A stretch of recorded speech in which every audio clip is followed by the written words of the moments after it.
All right, let's talk about something you've probably walked past 100 times. That weird, shelf-like fungus growing on the side of a tree. Bracket fungus. It might look harmless, maybe even kind of cool. But what if I told you it's a critical warning sign? A sign of a deep, hidden, and pretty dangerous problem. Let's break down what's really going on inside that tree.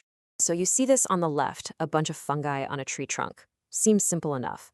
But what it's really pointing to is the very real possibility of this on the right, a tree that's been completely eaten away from the inside out with basically no structural integrity left. That fungus you see, it's just the visible tip of a massive hidden iceberg.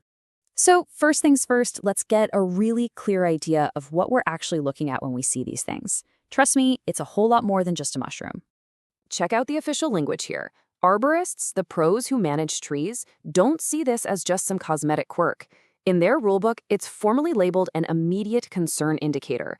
Think of it like a blaring fire alarm that says you need to get a professional evaluation and you need it now. Okay, so here's the most important part to get. The bracket fungus you see on the outside, that's just the fruiting body. It's the visible part of a huge parasitic fungus that's been secretly breaking down the tree's core for years.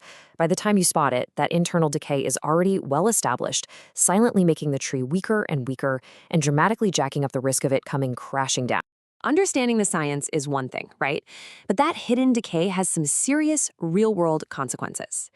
Let's move on and talk about how this quiet problem can blow up into major issues with safety and, yep, even the law. The stakes here are incredibly high, and they really boil down to three things.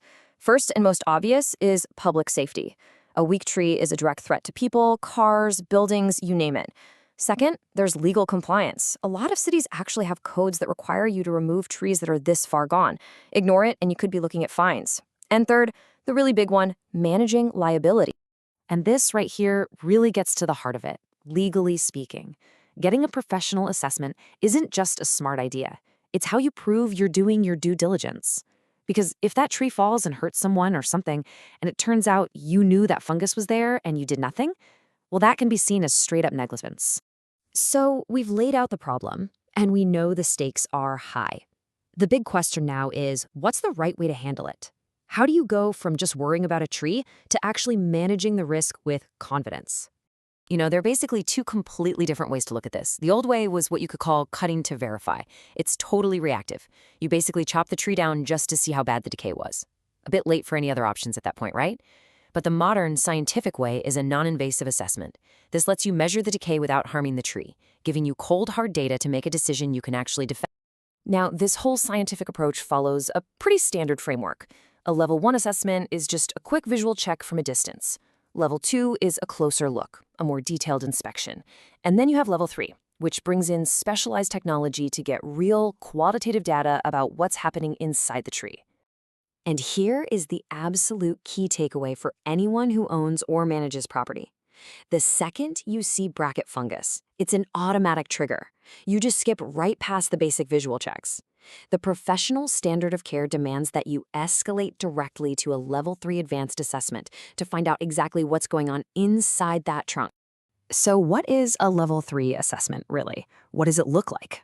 This is where some seriously cool technology comes into play to give us a clear, totally unbiased picture of the tree's internal health.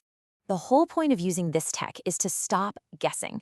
We want to replace subjective opinions like, that tree looks kind of sketchy, with a scientifically proven statement. We want to be able to say, with data to back it up, this tree's strength has been reduced by a specific, measurable amount. One of the main tools for this is called sonic tomography. Honestly, the easiest way to think about it is like an ultrasound for a tree. You place these little sensors all around the trunk, and they measure how fast sound waves travel from one side to the other. Sound moves slower through rotten, decayed wood, and the system uses all that data to build this incredible, color-coded map of the inside of the trunk. The other go-to piece of tech is a resistograph.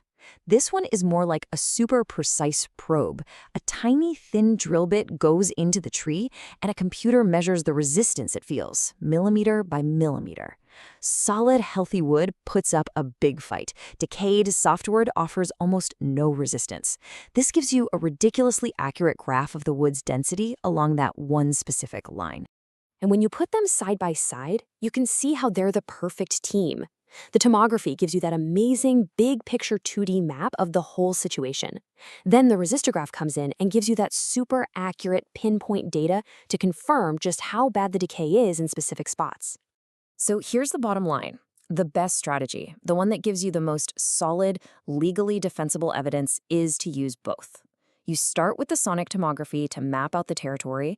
Then you use the resistograph in key spots to confirm exactly what you're seeing and how severe it is. Now, all this amazing data doesn't mean a thing unless you can turn it into a clear, actionable report.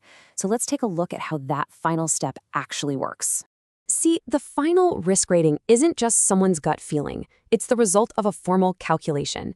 It combines three key things: the likelihood of failure, which comes from all our tech data; the likelihood of impact, which is all about the tree's location. Is it next to a playground or out in a field?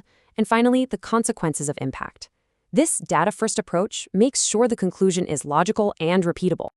And this is what a really solid final recommendation looks like. It's specific and it's tied directly to the evidence. It doesn't just say, cut the tree down. It says, why? It says something like, because we found that 55% of the trunk is decayed, the calculated risk is extreme, and it's right next to a busy sidewalk. Now that is a conclusion that's pretty much airtight. Okay, so what do you actually do if you see bracket fungus on a tree that you're responsible for? Here's a clear step-by-step plan to follow. There are 5 essential steps. Step 1, document it. Take photos, and if it looks really bad, secure the area. 2, call a qualified professional, specifically a certified arborist who has what's called a Tree Risk Assessment Qualification, or TRAQ. That's a key credential. 3, commission a Level 3 assessment. Don't let them just give it a quick look. 4, insist on the dual method approach we talked about, both sonic tomography and a resistograph. And finally, step 5, act on the report. Whatever that data-driven conclusion is, follow it. Following this process is what moves you from just guessing to knowing for sure. It protects people and it protects you by fulfilling your duty of care, which really just leaves us with one final thought. Your trees might look perfectly safe from the outside, but after seeing everything that could be hiding inside, are you absolutely certain?